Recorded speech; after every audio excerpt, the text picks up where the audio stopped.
Good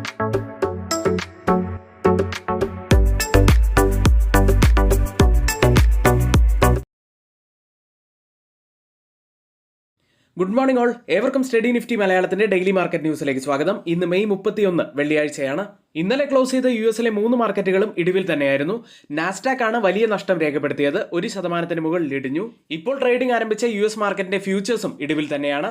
ഇന്ന് യുഎസിൽ നിന്നും മറ്റൊരു പ്രധാനപ്പെട്ട വാർത്ത കൂടി വരുന്നത്, ഒരു കുറ്റകൃത്യത്തിൽ ശിക്ഷിക്കപ്പെടുന്ന ആദ്യത്തെ യുഎസ് പ്രസിഡന്റായി മാറിയിരിക്കുകയാണ് ഡൊണാൾഡ് ട്രംപ് എന്ന വാർത്ത പുറത്തു വരുന്നു. ഏതായാലും ഒത്തിരിയേറെ വൊളറ്റൈൽ ആവാൻ സാധ്യതയുള്ള ഒരു ദിവസം തന്നെയാണ്. കാരണം ഇന്നാണ് പേഴ്സണൽ കൺസംപ്ഷൻ എക്സ്പെൻഡിച്ചർ ഡാറ്റ വരുന്നത്. ഇന്ത്യയുടെ GDP ഡാറ്റ ഇന്നാണ്.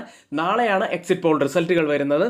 മറ്റൊരു കാര്യമുള്ളത്, ഇന്നലെ വലിയ ഇടിവിലേക്കാണ് ഇന്ത്യൻ മാർക്കറ്റുകൾ പോയത്. ഇപ്പോൾ ഗിഫ്റ്റ് നിഫ്റ്റി സൂചിപ്പിക്കുന്നത് നിഫ്റ്റിയിൽ ഇന്നൊരു 60 മുതൽ 70 പോയിന്റ്സിന്റെ ഒരു ഗ്യാപ്പ് ഓഫ് ഓപ്പണിംഗിന് സാധ്യതയുണ്ട് എന്നാണ്. മറ്റെല്ലാ പ്രധാനപ്പെട്ട വാർത്തകളും നമ്മൾ മാർക്കറ്റ് ന്യൂസ് സെഗ്മെന്റിൽ പറയുന്നുണ്ട്. അപ്പോൾ നമ്മുടെ വീഡിയോ ആരെങ്കിലും ലൈക്ക് ചെയ്യാത്തതായി ഉണ്ടെങ്കിൽ ഇപ്പോൾ തന്നെ വീഡിയോ ലൈക്ക് ചെയ്യുക. ചാനൽ സബ്സ്ക്രൈബ് ചെയ്യാൻ മറന്നുപോയിട്ടുണ്ടെങ്കിൽ ഇപ്പോൾ തന്നെ ചാനൽ സബ്സ്ക്രൈബ് ചെയ്യുക. ഇന്ന് ശ്രദ്ധിക്കേണ്ട വാർത്തകളിൽ ആദ്യത്തേത്, RBIയുടെ ആനുവൽ റിപ്പോർട്ട് ഇന്നലെ മാർക്കറ്റ് ടൈമിലാണ് പുറത്തു വന്നത്. അതിന്റെ വിശദാംശത്തിലേക്കാണ്. ശക്തമായ മാക്രോ ഇക്കണോമിക് അടിസ്ഥാനങ്ങൾ, സാമ്പത്തിക കോർപ്പറേറ്റ് മേഖലകൾ, പ്രതിരോധ ശേഷിയുള്ള ബാഹ്യ മേഖല എന്നിവ കാരണം ഇന്ത്യൻ സമ്പദ് വ്യവസ്ഥ പോസിറ്റീവായിട്ടാണ് കാണപ്പെടുന്നത്. അടിസ്ഥാന സൗകര്യങ്ങൾക്കായി ചെലവഴിക്കുന്നതിനും ബഡ്ജറ്റ് നന്നായി കൈകാര്യം ചെയ്യുന്നതിനും സർക്കാർ ഊന്നൽ നൽകുന്നത് നിക്ഷേപവും ഉപഭോക്തൃ ചെലവും വർദ്ധിപ്പിക്കുന്നു. വിതരണ പ്രശ്നങ്ങൾ കാരണം ഭക്ഷ്യവസ്തുക്കളുടെ വില ഇപ്പോഴും ആശങ്കയായി തുടരുന്നു എന്ന് റിപ്പോർട്ട് പറയുന്നു. കൂടാതെ ടാക്സ് കളക്ഷൻ ഇംപ്രൂവ് ചെയ്തിട്ടുണ്ട് എന്നതും പോസിറ്റീവായി തന്നെ കാണാം. ഏഷ്യയിലെ പ്രമുഖ ബ്രോക്കേജിംഗ് സ്ഥാപനമായ CLSA പുറത്തുവിട്ട ഒരു റിപ്പോർട്ടിലേക്കാണ്. Reliance Industries, Bharti Airtel, Indus Towers, ONGC, IGL, NHPC തുടങ്ങിയ CLSAയുടെ മോദി സ്റ്റോക്കുകൾ എന്ന് വിളിക്കുന്ന കമ്പനികളുടെ ഓഹരികൾ കഴിഞ്ഞ 6 മാസത്തിനിടെ നിഫ്റ്റി 50യെ മറികടന്ന് ശരാശരി 50% ഉയർന്നുവെന്ന്. F&O സെഗ്മെന്റിൽ 183 സ്റ്റോക്കുകളിൽ 54 എണ്ണം മോദി സ്റ്റോക്കുകളായി കാണുന്നു. ഇതിൽ 90% കഴിഞ്ഞ 6 മാസത്തിനിടെ നിഫ്റ്റി 50യെ മറികടന്നിരിക്കുന്നു. ഇതിൽ F&O സ്പേസിൽ നിന്നുള്ള എല്ലാ 27 പൊതുമേഖലാ സ്റ്റോക്കുകളും ഉൾപ്പെടുന്നു. CLSA അനലിസ്റ്റുകൾ തിരഞ്ഞെടുത്ത മോദി സ്റ്റോക്കുകൾ ONGC, NTPC, NHPC, SBI, Power Finance, IGL, Mahanagar Gas, Ashok Leyland, UltraTech Cement, L&T, Bharti Airtel, Indus Towers, Reliance Industries തുടങ്ങിയവയാണ്. മറ്റൊരു പ്രധാനപ്പെട്ട വാർത്ത കൂടിയുള്ളത്, NSE ഇൻഡീസസ് ലിമിറ്റഡ് മെയ് 30 പുതിയ തീമാറ്റിക് ഇൻഡെക്സ് പുറത്തിറക്കി. നിഫ്റ്റി EV new age automotive index ആണ് പുറത്തിറക്കിയത്. അടുത്തതായി പുറത്തു വന്ന പ്രധാനപ്പെട്ട Q4 റിസൾട്ടുകളിലേക്കാണ്. ആദ്യം അപ്പോളോ ഹോസ്പിറ്റൽ. നെറ്റ് പ്രോഫിറ്റിൽ 77.5% വർധനമാണ് ഉണ്ടായിരിക്കുന്നത്. ഇയർ ഓൺ ഇയറുമായി കമ്പയർ ചെയ്യുമ്പോഴാണ്. റവന്യൂവിൽ 14.9% വർധനവ് ഇയർ ഓൺ ഇയറിൽ വന്നിരിക്കുന്നു. ബോർഡ് ഫൈനൽ ഡിവിഡൻഡായി 10 രൂപയാണ് പ്രഖ്യാപിച്ചിരിക്കുന്നത്. അടുത്തത് ഭാരത് ഡൈനാമിക്സ് ആണ്. നെറ്റ് പ്രോഫിറ്റിൽ 89% വർധനവാണ് ഇയർ ഓൺ ഇയറിൽ വന്നിരിക്കുന്നത്. റവന്യൂവിൽ 7% വർധനവും രേഖപ്പെടുത്തിയിരിക്കുന്നു. മറ്റൊരു കമ്പനി മുത്തൂറ്റ് ഫിനാൻസ് ആണ്. നെറ്റ് പ്രോഫിറ്റിൽ 17% വർധനവാണ് വന്നിരിക്കുന്നത്. റവന്യൂവിൽ 15.2% ഇൻക്രീസ് ഉണ്ടായിട്ടുണ്ട്. മറ്റൊരു കമ്പനി പ്രാജ് ഇൻഡസ്ട്രീസ് ആണ്. നെറ്റ് പ്രോഫിറ്റിൽ 4.3% വർധനവ് ഇയർ ഓൺ ഇയറിൽ വന്നിരിക്കുന്നു. റവന്യൂവിൽ 1.5% വർധനവാണ് രേഖപ്പെടുത്തിയിരിക്കുന്നത്. മറ്റൊരു വാർത്തയുള്ളത് ജിയോ ഫിനാൻസുമായി ബന്ധപ്പെട്ടതാണ്. കമ്പനി തങ്ങളുടെ ജിയോ ഫിനാൻസ് ആപ്പ് പുറത്തിറക്കി. ഈ ആപ്പ് ഡിജിറ്റൽ ബാങ്കിംഗ്, UPI ഇടപാടുകൾ, ബിൽ സെറ്റിൽമെന്റ്, ഇൻഷുറൻസ്, അഡ്വൈസറി എന്നിവ സമന്വയിപ്പിക്കുന്നു. ഇന്ന് F&O സെഗ്മെന്റിൽ ബാനായ സ്റ്റോക്കുകൾ ഒന്നും തന്നെയില്ല. മറ്റൊരു കാര്യമുള്ളത്, നമ്മുടെ ലൈവ് സ്റ്റാർട്ട് ചെയ്യുന്ന രാവിലെ 10 മണിയോട് കൂടിയാണ്. 10 മണി മുതൽ 3:30 വരെ ലൈവ് സെഷൻ ഉണ്ടായിരിക്കും. നിങ്ങൾക്ക് നിങ്ങളുടെ എല്ലാ സംശയങ്ങളും അവിടെ ചോദിക്കാൻ കഴിയുന്ന ഒരു അവസരം കൂടിയാണ്. അതുകൊണ്ട് ആരും ആ ലൈവ് സെഷൻ മിസ്സാക്കാതിരിക്കുക. ഇനി നിങ്ങൾക്ക് ഞങ്ങളുടെ ലൈവ് സെഷൻ കാണാൻ കഴിയുന്നില്ല, രാവിലെ 9 മണി മുതൽ തന്നെ ഞങ്ങളുടെ എഡ്യൂക്കേഷണൽ വ്യൂസ് നിങ്ങൾക്ക് ലഭിക്കണമെന്നൊക്കെ ഉണ്ടെങ്കിൽ തൊട്ടുമുകളിൽ ഇവിടെ കൊടുത്ത വാട്സപ്പ് നമ്പറിൽ ഞങ്ങൾക്ക് മെസ്സേജ് അയച്ച് ഞങ്ങളുടെ ടെലഗ്രാം ഗ്രൂപ്പിൽ ജോയിൻ ചെയ്യാവുന്നതാണ്. ഇന്നലത്തെ ഇന്ത്യൻ മാർക്കറ്റിന്റെ ഹൈലൈറ്റ്സിലേക്ക്. സെൻസെക്സും നിഫ്റ്റിയും 1% ഇടിഞ്ഞു. ഈ ഇടിവിലും പിടിച്ചു നിന്നത് ബാങ്ക് നിഫ്റ്റി ആയിരുന്നു. ബാങ്കിംഗ് ഹെവി വെയ്റ്റ് സ്റ്റോക്കുകളായ ICICI bank, HDFC bank, SBI എന്നിവയാണ് ടോപ്പ് ഗെയിനേഴ്സ് ആയി മാറിയത്. റിസൾട്ടുകൾക്ക് ശേഷം ടാറ്റ സ്റ്റീൽ 5% ഇടിഞ്ഞതുകൊണ്ട് തന്നെ മെറ്റൽ ഇൻഡെക്സ് 3% ഇടിവ് രേഖപ്പെടുത്തി. IT index 2% ഇടിഞ്ഞത്. നിഫ്റ്റിയിലേക്ക് തുടർച്ചയായ 5ാമത്തെ ദിവസമാണ് നിഫ്റ്റി ഇടിയുന്നത്. ഇന്നലത്തേത് വലിയ ഒരു ഫോൾ തന്നെയായിരുന്നു. 22,488 216 പോയിന്റ്സ് ഇടിഞ്ഞാണ് ഇന്നലെ ക്ലോസ് ചെയ്യുന്നത്. നിഫ്റ്റിയുടെ സെന്റിമെന്റ് ഷോർട്ട് ടേമിലേക്ക് വീക്കായി കഴിഞ്ഞു. കാരണം ക്രിട്ടിക്കലായ 21 ഡേ EMAയ്ക്ക് താഴെയായിട്ടാണ് ഇന്നലെ ക്ലോസ് ചെയ്യുന്നത്. കൂടാതെ കഴിഞ്ഞ 3 ദിവസങ്ങളായിട്ട് നിഫ്റ്റിയിൽ ഫോം ആവുന്നത് ലോവർ ഹൈ ലോവർ ലോ ഫോർമേഷനാണ്. ഇതുകൂടാതെ നിഫ്റ്റി 22,500 താഴെയായിട്ടാണ് ക്ലോസ് ചെയ്തിരിക്കുന്നത്. അതും ഒരു നെഗറ്റീവ് ഫാക്ടർ തന്നെയാണ്. അടുത്ത ഒരു മേജർ സപ്പോർട്ട് ആവാൻ സാധ്യതയുള്ളത് 50 ഡേ EMA ഉള്ള 22,385 ലെവലാണ്. ആ ഒരു ലെവൽ ഹോൾഡ് ചെയ്യാൻ സാധിച്ചില്ല എന്നുണ്ടെങ്കിൽ 22,300 മുതൽ 22,313 വരെയുള്ള ലെവലിലേക്കൊക്കെ നിഫ്റ്റി താഴെ വരാനുള്ള സാധ്യതയുണ്ട്. ഇനി ഒരു പക്ഷേ ഒരു റിവേഴ്സൽ വരികയാണെങ്കിൽ 22,700 മുതൽ 22,800 വരെയുള്ള ലെവൽ പ്രധാനപ്പെട്ടതാവാൻ സാധ്യതയുണ്ട്. അടുത്തത് ഡേ ക്യാൻഡിലാണ്. വലിയ അപ്പർ ലോവർ വിക്കോട് കൂടിയ ഒരു ബിയറിഷ് ക്യാൻഡിലാണ് ഡെയിലി ചാർട്ടിൽ ഫോം ആയിരിക്കുന്നത്. Change in open interest data പ്രകാരം കോൾ സൈഡിലും പുട്ട് സൈഡിലും വന്ന വ്യത്യാസങ്ങൾ പരിശോധിക്കാം. ആദ്യം ATM സ്ട്രൈക്കായ 22,500 സ്ട്രൈക്കിൽ പുട്ട് സൈഡിൽ 65% വർധനവാണ് കാണുന്നത്. ഒരു ലോങ് ബിൽഡപ്പാണ് ആ സ്ട്രൈക്കിലുള്ളത്. കോൾ സൈഡിൽ 1104% വർധനവ്, ഒരു ഷോർട്ട് ബിൽഡപ്പാണ് ആ സ്ട്രൈക്കിലുള്ളത്. 22,450 സ്ട്രൈക്കിൽ 383% വർധനവ്, ഒരു ലോങ് ബിൽഡപ്പ് തന്നെയാണ് പുട്ട് സൈഡിലുള്ളത്. കോൾ സൈഡിൽ 2,912% വർധനവാണ് കാണുന്നത്. നല്ല ഹെവി ഷോർട്ട് ബിൽഡപ്പാണ് ആ സ്ട്രൈക്കിലുള്ളത്. ഇനി 22,580 സ്ട്രൈക്കിൽ 5,160% വർധനവാണ് കോൾ സൈഡിലുള്ളത്. ഹെവി ഷോർട്ട് ബിൽഡപ്പ് തന്നെയാണ് ആ സ്ട്രൈക്കിലുമുള്ളത്. എന്നാൽ പുട്ട് സൈഡിൽ 120% മാത്രം ബിൽഡപ്പാണ് അവിടെ കാണുന്നത്. ഈ 3 സ്ട്രൈക്കുകളും കമ്പയർ ചെയ്യുമ്പോൾ മാർക്കറ്റിനെ താഴേക്ക് കൊണ്ടുപോകാൻ കഴിവുള്ള കോൾ സെല്ലേഴ്സ് നല്ല സ്ട്രോങ് ആയി നിൽക്കുന്നു എന്ന് കാണാം. ഓപ്പൺ ഇൻട്രസ്റ്റ് ഡാറ്റ പ്രകാരം കോൾ സൈഡിലും പുട്ട് സൈഡിലും വന്ന വ്യത്യാസങ്ങൾ പരിശോധിക്കാം. ആദ്യം കോൾ സൈഡിൽ 23,000 കൂടുതൽ ഓപ്പൺ ഇൻട്രസ്റ്റ് ഉള്ളത്. അതിനുശേഷം 22,500 സ്ട്രൈക്കിലും അതിനുശേഷം 22,600 സ്ട്രൈക്കിലുമാണ്. പുട്ട് സൈഡിൽ 22,000 കൂടുതൽ ഓപ്പൺ ഇൻട്രസ്റ്റ് ഉള്ളത്. അതിനുശേഷം 22,500 സ്ട്രൈക്കിലും അതിനുശേഷം 23,000 സ്ട്രൈക്കിലുമാണ്. ഓപ്പൺ ഇൻട്രസ്റ്റ് ഡാറ്റ പ്രകാരം ഒരു റെസിസ്റ്റൻസ് ആവാൻ സാധ്യതയുള്ളത് 22,500ഉം സപ്പോർട്ട് ആവാൻ സാധ്യതയുള്ളത് 22,000ഉമാണ്. ബാങ്ക് നിഫ്റ്റിയിലേക്ക് 48,682 181 പോയിന്റ്സ് ഉയർന്നാണ് ബാങ്ക് നിഫ്റ്റി ക്ലോസ് ചെയ്യുന്നത്. ഇന്നലെ ബാങ്ക് നിഫ്റ്റി വലിയ ഫോളിലേക്ക് പോയിരുന്നെങ്കിൽ നിഫ്റ്റിയുടെ ഫോള് ഇവിടെ ഒന്നും നിൽക്കില്ലായിരുന്നു. 20 ഡേ മൂവിംഗ് ആവറേജ് ഉള്ള 48,300 ലെവൽ ടച്ച് ചെയ്തതിന് ശേഷം ബാങ്ക് നിഫ്റ്റി തിരിച്ചു കയറുകയായിരുന്നു. ഏതായാലും ക്രിട്ടിക്കൽ സപ്പോർട്ട് 48,300 തന്നെയാണ് എന്ന് മനസ്സിലാക്കാം. ബാങ്ക് നിഫ്റ്റി ഇപ്പോഴും പോസിറ്റീവായിട്ട് തന്നെ നമുക്ക് കാണാം. കാരണം എല്ലാ കീ മൂവിംഗ് ആവറേജുകൾക്ക് മുകളിലായിട്ടാണ് ബാങ്ക് നിഫ്റ്റി ട്രേഡ് ചെയ്യുന്നത്. മാക്സിമം ഓപ്പൺ ഇൻട്രസ്റ്റ് രേഖപ്പെടുത്തിയ ബാങ്ക് നിഫ്റ്റിയുടെ കോൾ സൈഡിലെയും പുട്ട് സൈഡിലെയും സ്ട്രൈക്കുകളിലേക്ക് ആദ്യം കോൾ സൈഡിൽ 50,000 കൂടുതൽ ഓപ്പൺ ഇൻട്രസ്റ്റ് ഉള്ളത്. അതിനുശേഷം 49,000 അതിനുശേഷം 48,500 സ്ട്രൈക്കിലുമാണ്.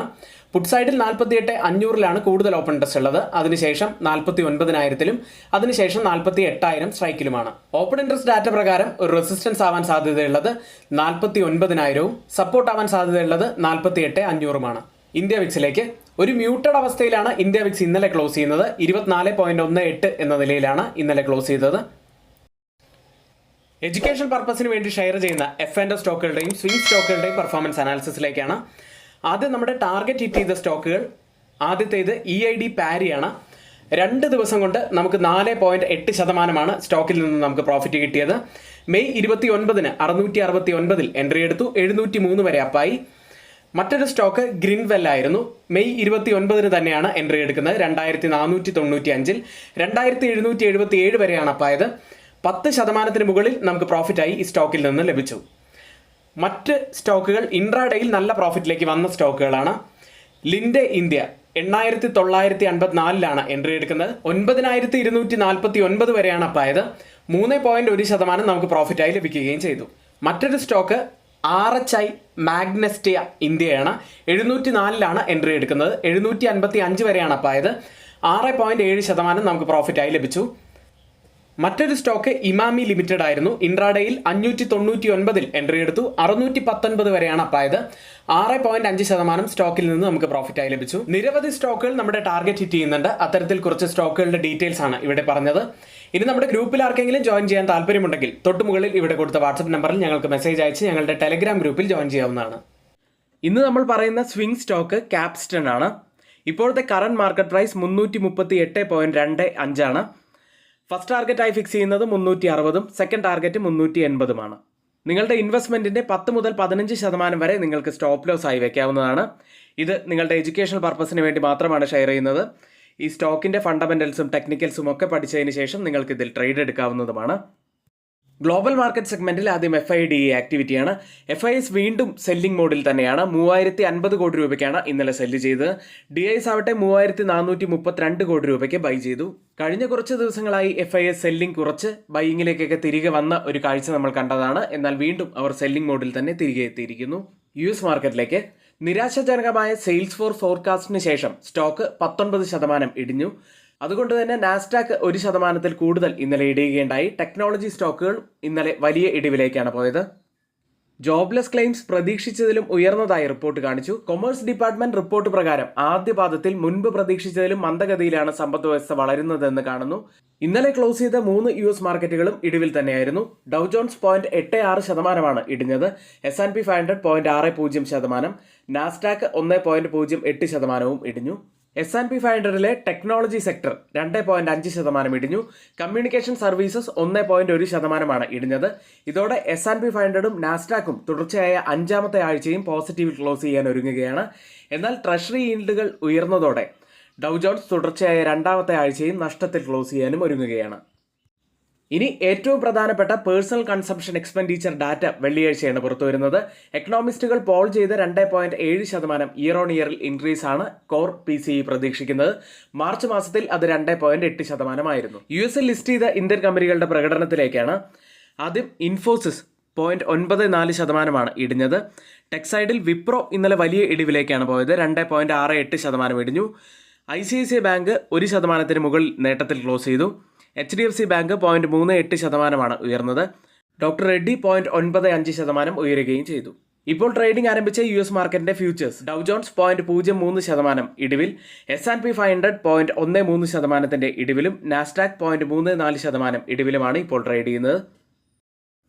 യൂറോപ്യൻ മാർക്കറ്റുകൾ. ഇന്നലെ US മാർക്കറ്റ് ഇടിഞ്ഞപ്പോൾ യൂറോപ്യൻ മാർക്കറ്റുകളെല്ലാം പോസിറ്റീവിലാണ് ക്ലോസ് ചെയ്യുന്നത്. UK മാർക്കറ്റ് FTSE 0.59% നേട്ടത്തിൽ ക്ലോസ് ചെയ്തു. ഫ്രാൻസ് മാർക്കറ്റ് CAC 0.55% നേട്ടത്തിലും, ജർമ്മൻ മാർക്കറ്റ് ഡാക്സ് 0.13% നേട്ടത്തിലും, സ്റ്റോക്ക് 600 0.63% നേട്ടത്തിലുമാണ് ക്ലോസ് ചെയ്യുന്നത്.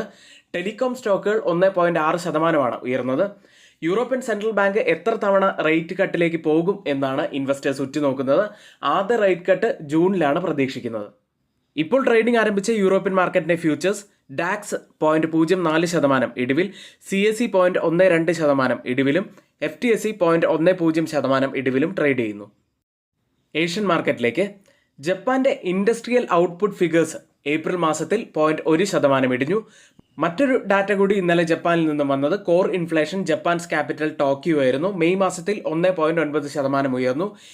ഇന്ന് ഇന്ത്യയിൽ നിന്നും ആനുവൽ GDP ഗ്രോത്ത് റേറ്റും ചൈനയിൽ നിന്നും purchasing managers index data May മാസത്തെ ഡാറ്റയുമാണ് പുറത്തു വരാനുള്ളത്. ഇപ്പോൾ ട്രേഡിംഗ് ആരംഭിച്ച ഏഷ്യൻ മാർക്കറ്റുകളിൽ ആദ്യം ജപ്പാൻ മാർക്കറ്റ് നിക്കി ഉള്ളത് 0.27% നേട്ടത്തിലാണ്. മറ്റ് ഏഷ്യൻ മാർക്കറ്റുകളിൽ കോസ്പി മാർക്കറ്റ് 0.73% നേട്ടത്തിൽ, തായ്വാൻ മാർക്കറ്റ് 0.74% നേട്ടത്തിൽ, സിംഗപ്പൂർ മാർക്കറ്റ് 0.30% നേട്ടത്തിലും ട്രേഡ് ചെയ്യുന്നു. ഇനി നമ്മുടെ മാർക്കറ്റിലേക്ക് വന്നാൽ ഗിഫ്റ്റ് നിഫ്റ്റി ഇപ്പോൾ ട്രേഡ് ചെയ്യുന്നത് 22,687 എന്ന നിലയിലാണ്. 24 പോയിന്റ്സ് അപ്സൈഡിലാണ് ഇപ്പോൾ ട്രേഡ് ചെയ്യുന്നത്. ഇപ്പോഴത്തെ ഈ ഒരു നില വെച്ച് നിഫ്റ്റിയിൽ ഒരു 60 മുതൽ 70 പോയിന്റ്സിന്റെ ഒരു ഗ്യാപ്പ് അപ്പ് ഓപ്പണിങ്ങിനാണ് സാധ്യതയുള്ളത്. ഓയിൽ പ്രൈസുകളിലേക്ക്. ഓയിൽ പ്രൈസുകൾ ഇന്നലെ വീണ്ടും 1% ഇടിവ് രേഖപ്പെടുത്തി. US ക്രൂഡ് ഓയിൽ 4.9% മെയ് മാസത്തിൽ ഇടിഞ്ഞത്. 2024-ലെ ഏറ്റവും മോശം പ്രകടനം കൂടിയായിരുന്നു ഇത്. ബ്രന്റ് ഫ്യൂച്ചേഴ്സ് ഇപ്പോൾ ട്രേഡ് ചെയ്യുന്നത് $81.72 പെർ ബാരൽ എന്ന നിലയിലാണ്. 0.26% ഇടിവിലാണ് ട്രേഡ് ചെയ്യുന്നത്. WTI ഉള്ളത് $77.70 പെർ ബാരൽ എന്ന നിലയിൽ 0.28% ഇടിവിൽ ട്രേഡ് ചെയ്യുന്നു. ഇന്നത്തെ ഏറ്റവും പ്രധാനപ്പെട്ട കുറച്ച് വാർത്തകളാണ് ഇവിടെ ഷെയർ ചെയ്യുന്നത്. അത് ഏറ്റവും ഓതറൈസ്ഡ് ആയിട്ടുള്ള സൈറ്റുകളിൽ നിന്ന് എടുത്തിട്ടുള്ളതാണ്. മറ്റുള്ളവയെല്ലാം നമ്മുടെ വ്യൂസ് ആണ്. ഒരിക്കലും അത് റെക്കമെൻഡേഷൻ ആയിട്ട് ആരും തന്നെ എടുക്കരുത്. എങ്കിൽ ഇന്നത്തെ ഈ വീഡിയോ ഇവിടെ പൂർത്തിയാവുന്നു. ഏവർക്കും നന്ദി.